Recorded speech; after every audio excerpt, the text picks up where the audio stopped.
The earth shuddered, a tremor at first, then a roar that seemed to split the world. It began with the volcanoes. One after another, they awoke from their slumber, spewing forth rivers of molten fire. Mountains cracked and crumbled. The very land we knew was reshaped in a spectacle of terrifying beauty. It was a day like any other when the world changed forever. The sun was high, casting a warm glow on the bustling cities and tranquil countrysides. Then, without warning, the ground beneath our feet began to tremble. This was not the gentle rocking of a minor quake. This was different. This was the earth itself, groaning in pain, its bones grinding against each other in a terrifying display of raw power. The tremors grew stronger, escalating into violent convulsions that ripped apart the landscape. Buildings, once symbols of human ingenuity, crumbled into dust. Bridges designed to connect us twisted and collapsed, severing the threads of civilization. As the earth convulsed, the very air grew thick with the smell of sulfur and ash. The sun, once a source of life and warmth, disappeared behind an impenetrable veil of ash and smoke. Day turned to an endless night, a chilling twilight that cast the world in perpetual darkness. The air, once filled with the sweet songs of birds and the rustling of leaves, now carried the acrid tang of sulfur and the taste of ash.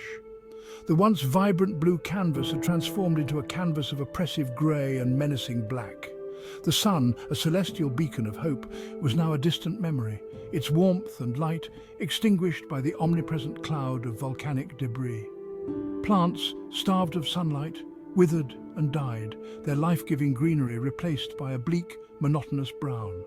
The once lush forests, teeming with life, transformed into eerie graveyards of silent skeletal trees. The world was changing, morphing into a hostile, alien landscape. The air, thick with ash and the stench of death, was difficult to breathe, a constant reminder of the cataclysm that had befallen us. The initial shock soon gave way to a chilling reality: survival. With the sun's absence, crops failed, and the land yielded nothing but dust and despair. Animals, their natural rhythms disrupted, perished or turned on each other, their desperate cries echoing in the desolate landscape. Hunger gnawed at our bellies, a constant dull ache that grew sharper with each passing day. Food, once plentiful and taken for granted, became a luxury, a distant memory of a time before the skies turned black. We scavenged for scraps, our bodies growing weaker, our spirits dwindling with every failed attempt to find sustenance. The weak succumbed first, their bodies too frail to withstand the relentless onslaught of hunger. Then the unthinkable happened. Driven to the brink by despair and the primal instinct to survive, some turned on their own kind.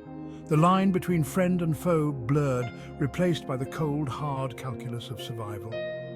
Those dark days were a testament to the fragility of civilization when faced with the raw, unyielding power of nature. Section 4.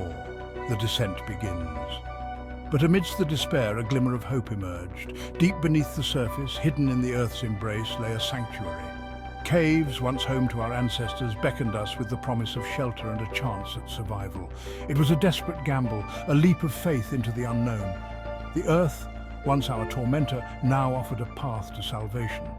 Ancient caverns, long forgotten, became our refuge. These subterranean labyrinths, cool and dark, provided protection from the harsh realities above. The transition wasn't easy. The darkness was suffocating, the silence deafening.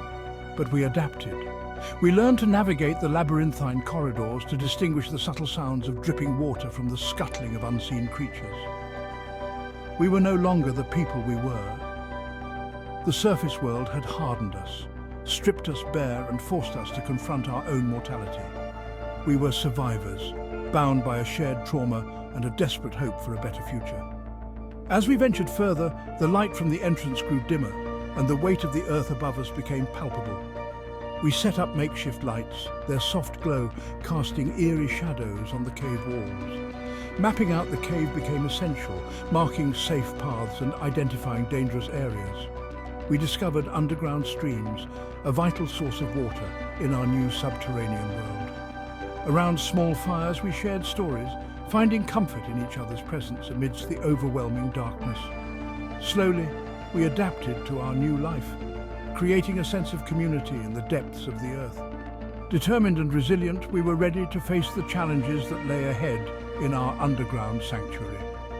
The descent into the underground world was fraught with challenges. As humanity ventured deeper, the path became more treacherous, and the hope of resurfacing seemed like a distant dream. The new world below was filled with unknown dangers, making it nearly impossible for humans to return to the surface. Section 6. A flicker in the darkness. Generations passed, each born and raised in the embrace of the earth. The memory of the sun-drenched world above faded, replaced by the hard-won wisdom of underground survival. Yet the human spirit, that indomitable spark, refused to be extinguished.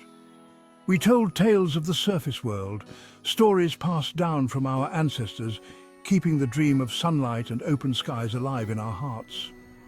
We sent expeditions to the surface, clad in protective gear, to monitor the skies, searching for any sign of change.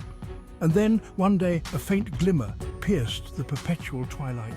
A single ray of sunlight filtering through a crack in the Earth's crust, a beacon of hope in the darkness.